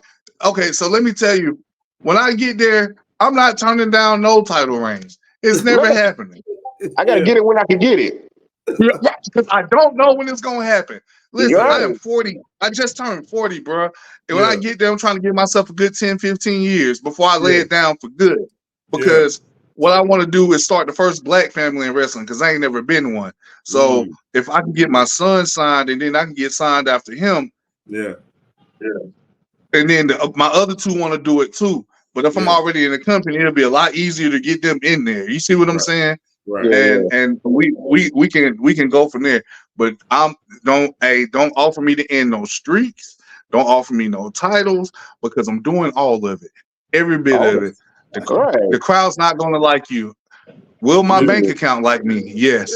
Let's do it. Man. Oh. Go ahead. You got something to say? Go ahead, bro. I was saying, when we talk about the contract, let's talk about when Ricochet is saying he's not going to sign again. We're talking about contracts. Really? Yeah, they said Ricochet might not sign again. Well, he's saying a lot of people confirmed it. And I'm like, why? I mean, I understand if you want to AEW showcase your wrestling and whatnot, like what Ospreay was telling you, well, he put it out there on social media that you should do. But you still being showcased. Yeah, you're on at a speed championship, but you should be showcased every week, most weeks now. And I'm pretty sure you got a good contract right now. I'm pretty sure they're gonna give you a better one to stay, especially since you with Samantha Irvin. They really want to keep her. So and you with that package, y'all about to be married. So that money should come your way, but just based on that alone with Samantha Irvin. Right. Girl, announce me when I come in the house. Announce me when I come in the house. Welcome home, baby. Yes, I'm here. Man. So he don't want to renew his contract. That's what they said. It's on the rumor mill, though. It's on the rumor mill. Rumor? Okay. I mean, look at the inconsistency of his booking over the last couple of years. This ain't just happened. This is a combination. Look at his booking since he lost it, from the moment he lost the title to Gunther. When he lost the Intercontinental title to Gunther, look at how he was booked after that, up until recently, and I do mean recently. You know what I'm saying? It ain't been the best. Right. You know what I'm saying? So I can understand. And then when you that talented, bro, like let's compare main roster Ricochet to NXT Ricochet. Ooh. Yeah, 2 different Ricochets. Thank you. Yeah. Thank you. And look, remember, and then of course Ospreay gonna beam him up, hype him up, because you know the kind of matches they was having on the independents with each other. Yeah. And they both have gotten better since then. So it's tempting, but let's be honest, this ain't no different than the NBA and NFL. They'll talk that so they know they can get more money from the company they in. Because if they know it's a chance that they leaving, oh no, let's throw the bank at him so he don't go nowhere. So this could just be a money ploy, man. So I wouldn't read too much into it, because I'm not leaving my fine ass wife in a whole nother company. Well, I mean, Cody did it. Cody left before Brandy, because Brandy was an announcer. He had adrenaline in his soul. I get what you're saying. I'm just saying. I hope he don't go. But Brandy got up out of there not too much longer, and they was just dating. It was not too much longer, but that's what I hope Samantha don't leave, because I really like her. You know what I'm saying? I like Ricochet too. Yeah. I don't see her going nowhere. Nah, they giving her they giving her the briefcase. And they just called old girl up. They called old girl up from NXT and put her on SmackDown. Right. Yeah. She's doing pretty good over it too. I think it has been a rumor, and I've heard, you'll see all these platforms, Dave Meltzer, Sports Kid, all these different people say something, but I hadn't heard it. My thing is I haven't heard it from him. So until I hear it from him, yes, his contract may be coming up this summer, but I personally think recently his in-ring work has always been good, but I always kind of question his promos. I believe now his promos are getting better. They are, because he's being himself. If you notice, he's really just being himself in his promos. Listen to how he talks. This ain't the Vince McMahon, we writing the script, this is what we want you to say. He's getting to talk. Like the way you pick up on people's personalities through their promos. That's why people been asking me for years why I haven't been there. But I said, you know what? It might not have been a good time for me to be there, because I got to be who I am by being myself. So I'm comfortable doing me. And if you look at Ricochet is starting to just be him on the microphone now. If you just listen to how he talks, his interactions with Dragunov and what he called people and what he say, it's completely different than what a year ago and a year and a half ago. Just saying. If y'all, again, I be looking at stuff through different lenses, man. I got quite a few of them. So he's getting to be himself, Lonnie. That's what I'm gathering. That's good insight. Yes, sir. That's good. Listen, we're going to bring you back, bro, on another show, man. We got a lot to unpack, but we want to get into this segment that we call, what we call this segment, the bold predictions. We got 3 bold predictions that we want to give in the last few moments here. And then we're going to get into the champion's moment. So I have the honors of doing these bold predictions. So let's get into this. So my first bold prediction is Endeavor, which is the parent company of TKO, buying TNA. That's my bold prediction. They will eventually buy TNA, because as we all know, they are doing the partnership. We're even seeing it now, where they got the they having features coming on different shows. Back last year, they actually purchased. Well, they partnered up to do the streaming platform for Endeavor and TNA. So my bold prediction is that they will eventually buy TNA outright. That's going to be a shockwave throughout the industry. And what type of repercussions will that have to companies like AEW and these other companies that's popping up? Also, another bold prediction is last week, WWE put a trademark on WCW. Now, they went out on the list of things that they trademarked, of such as cups, mugs, all these other things. They put a trademark on WCW. And who's to say that with the $7 production of Who Killed WCW, who's to say that this is not just a glimpse of WWE bringing back WCW in the future. Another bold prediction. Like a relaunch. Yeah, like a relaunch. Yep. Another I like bold that. prediction. Another bold prediction. We have Liv Morgan joins the Judgment Day. Now, I want to say this. There's two parts to this. Liv, Okay. she could very well, without the recent buildup that's taking place, Liv coming for everything that Rhea Ripley have, she could very well play a pivotal role in causing Damian Priest the championship belt at the next pay-per-view against Drew McIntyre. That's one part. Drew McIntyre's winning the match. The second part is she could very well play a part in possibly causing him the belt when he gets further down the road to maybe like SummerSlam. Now, and then the third bold prediction is Gunther wins big at SummerSlam, because as it looks like right now, it looks like he's going to go for the World Championship. That's what it looks like right now. Right. Gunther could very well win big in SummerSlam. Two ways he could win big, because you got CM Punk that hasn't been on air in a while. He's still lurking out there in the corners, in the shadows. I feel he may cost Drew McIntyre the belt at Clash at the Castle. I feel that he may show up there, but he could show up in a big way at SummerSlam and doing what CM Punk does best, creating a pipe bomb for everybody to see. Those are my bold predictions. Fellas, what do you guys think? I'll say one thing. Very good list. And I know what your mindset, you think globally. That's your mindset, which is awesome. You're talking about, the company, that's your mindset. But the one thing I will say, you said that Liv Morgan joins the Judgment Day. I think the Judgment Day joins Liv. Yeah, that was in my notes too. Yeah. Yep. I can get with that. But I just want to see when Rhea coming back, so I don't know how long anything is going to last. She could come back at SummerSlam. Yeah, I'm sorry, Ron. You finished. No, I'm sorry. You good? I wouldn't even say joins. I say she takes it over. Mm-hmm.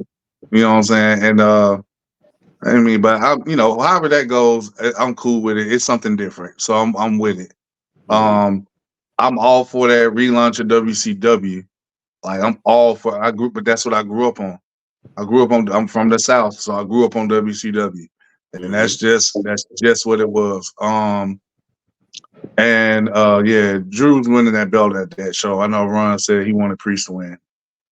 Drew's getting another moment, unless CM Punk does cost him the title. But if CM Punk was smart, he wouldn't deal with Drew until after he won the title, so he can take the title away from him. But I think it's going to be Drew and Gunther at SummerSlam, which we know is going to be it's just going to be a lot of people getting beat up. That's what that match is. It's like me and Hex wrestling each other, Ron. Like that's what man, come on. We know what that is.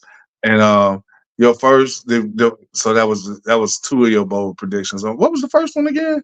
Endeavor. Endeavor. Yeah. Well, that's gonna get. I tell you what, they can do. They can show you a lot more AJ Styles stuff once they do that. Mm-hmm. Yeah, they can do a whole compilation of his career then. Because let's be honest, I ain't never met a person that won every title in every company they've been in. Well, the major companies anyway, because he never won the Ring of Honor World title, but he won all the belts in TNA. He won them in New Japan, and he won them in WWE.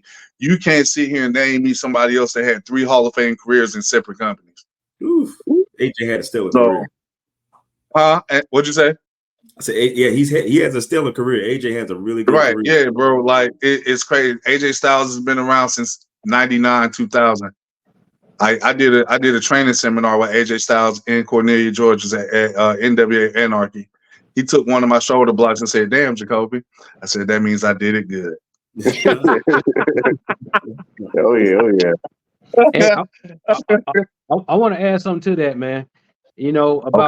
About just about Clash of the Castle. This is why I think Drew will win. I would find it hard to see that he'll go back to his homeland twice at the same show and lose. Right. And this is actually his hometown. Wales, it's all, I get it, they're all UK, but this is actually Scotland. You know what I'm saying? So if he lose, he even said in the interview, I watch a lot of interviews, y'all, so I listen to a lot of things. He said out his own mouth, he hopes CM Punk don't cost him the match because those Scotland fans, CM Punk might not make it out of there. That's why I say CM Punk shouldn't mess with him until Raw. But you don't think CM Punk? You think CM Punk care about that? No. No. He don't. That's what I'm saying. They don't And mean to he- make they him don't lose mean in he his hometown, that will piss him off the most. Don't you think CM Punk want to piss him off the most? Yep. Yeah, And absolutely. that's the place to do it. You know what And happens though? And I can't see Drew versus Gunther because you done seen that match a bunch of times. Nah. SummerSlam last year. Yeah, so give Priest a chance to, solidify his championship reign and have a great match with Gunther at SummerSlam. Drew, hopefully Punk will be back by that time. And so Drew versus Punk. Yeah. And you gotta, Drew and Punk don't need the championship for their feud. They don't. That's exactly what I was about to say. That's exactly what I was about to say. They don't need the championship. Yeah. That's why I see Priest winning this. That's a good point too. You want to place a small wager? That's the beauty of it. Let's place a small wager. I'm all for it. Oh, here you go. We gotta see what happens, man. I'm putting a whole crispy $1 bill. I get my dollar back. Give my dollar. I'm gonna break even. I'm trying to break even. Hold on. Hey, I broke a 20 early. I'm over here get. I forgot to mention that, man. I feel like, because Damian Priest is eventually going to, he's leaning more towards a face anyway. So with Liv moving into the Judgment Day, man, they might all either vote him out or beat him out. One of the two. I don't see them beating him out because that's a big dude. But yeah, it's a big dude. Well, I mean, they took Braun Strowman out without Priest, so they probably could do it like that. Yeah, that was impressive. I like how they did that. Yeah, I like how they did that. Yeah. So. Well, now we at the moment of the hour where we give the champions moment. So the champions moment goes none other than you got that? Yeah, I got it. Go ahead, bro. All right, so we have our champions moment every episode, give a salute to somebody we think is doing anything in wrestling or outside of wrestling, just somebody you look up to, or you're proud of, or just like to see how they doing things. You know what I'm saying? So my champions moment on this episode is going to our special guest, Mr. Alabama Ambassador Coby Boykins, because thanks. Yeah, man. I'm going from what I've seen. 17 years we've known each other, and from what I've seen since what you was talking about on this episode of things you've been going through, since 2020, I see the comeback, and you don't have a championship around your waist, but you're still a champion. This is your moment right here. Then hopefully you get that championship back around your waist, or a bigger championship that you haven't even had before. But what I've seen, like I said, I've seen you growing. Like I say, just physically, you're still in the gym. You're still fighting. You're still getting your mind right. You're doing what you're supposed to do, getting yourself right from what you said you feel like you lost or it was pushed away from you. It's time to bring it all back. And I feel like a lot of people, other people would have, stopped and gave up from all the things you said you're going through. Just on you said on this episode, a lot of people would have stopped and gave up and just and say, "Woe is me," or been in a dark room somewhere. You know what I'm saying? Because that's a lot. Listen to everything that you've been through. That's a lot, bro. And so to see you fighting back and like I said, getting yourself right so you get everything right around you, that's commendable. That's something to look up to, something to inspire people. Like I said, not just in wrestling, it's a life thing that a lot of people are going through. It's hard. Life is hard, but you doing it and you pushing through. And I'm proud of you for that. And I think you're going to, like I said, you're going to make your dreams come true. That your new goals come true. You're going to be on WWE TV again. NXT, no matter where. Maybe TNA, it don't matter where you could be. You need to be showcased. So I commend you for fighting back, and I believe you're going to reach your goals. Your son's going to reach their goals, and y'all could do it together. And it could be a moment. You can visualize this moment. Y'all being on TV at the same time against each other, you supporting them, being a manager, wherever it is. Y'all could be on the TV at the same time. I could see that. So this moment's for you.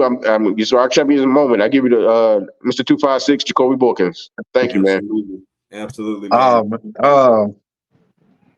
Oh man, thank you. That meant a lot to hear, bro. Thank y'all. Thank y'all. Y'all can't you can't be Absolutely, thank man. you. I Thank you. 100% concur. I forgot you had the moment, but I was going to say the same thing. You guys, man, we are honoring you today, man. Honoring you today, bro. All your accomplishments, I man. appreciate that. That means a whole lot. Nothing you've done has gone unlooked, man. And I'm just grateful to God that that you know everything He's doing in your life, man. You know, and creating new places in your life, man. So my hat's off to you, bro. Yeah, I man. appreciate you. I don't want to, things happen in our lives, and you were supposed to be on this show today, man. This very day. This very day to share your story. Because when this comes out, you don't know who's going to be empowered by it. Yeah. Just the little things that you shared, and when I say little, that's not disrespectful. I mean, like, just the things that you shared in terms of what you've been through and how you're still fighting and how you're already speaking that I'm going to get there. I went through this, but I'm going to get there. And you know what? I'm going to bring my family with me. Those are some real places, man. There's some real places. So we commend you for that, brother. Commend you for that, man. man. I appreciate y'all being on this journey with me, man. Absolutely, man. Absolutely. Like, Lonnie, you got to realize when I won my first heavyweight championship, and I had a birthday party at my house, these two jokers was right there with me. Yeah. I know So, them stunners. Yeah, stunners was right there, boy. I looked at that picture. I got that picture in my phone. I got to get it and send it to y'all. Yeah. I'll never forget it, man. I had the Southern States Heavyweight Championship, and y'all was right there with me. Yeah, so man. I don't forget my folks, man. And Ron is, especially recently, has really had to step up and have my back. Yeah. And I couldn't be more grateful for you guys. Absolutely. I couldn't be more grateful because I would do the same for all three of y'all. So we know it. I'm grateful. I'm grateful, man. Absolutely, man. Absolutely. And if you haven't seen Coby Boykins, look him up.